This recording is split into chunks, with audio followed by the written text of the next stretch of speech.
ज्या क्षणाची आपण अनेक वर्षापासून वाट बघत होतो तो क्षण आज शेवटी आला।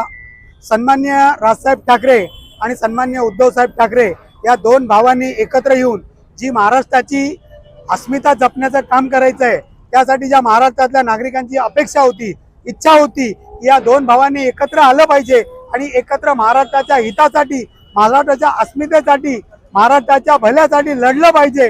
तो क्षण आज आलेला आहे आणि त्या क्षणाचा आनंद साजरा करण्यासाठी आज आम्ही छत्रपती शिवाजी महाराज चौकामध्ये फटाके फोडले, नागरिकांना पेढे वाटतोय आणि आनंद साजरा करतोय। अरे विरोधकांचं काय, त्यांचा बँड वाजणार आहे याची भीती त्यांच्या मनामध्ये आहे, म्हणून ते ठाकरे ब्रँड नाही तर बँड आहे असं बोलतायत।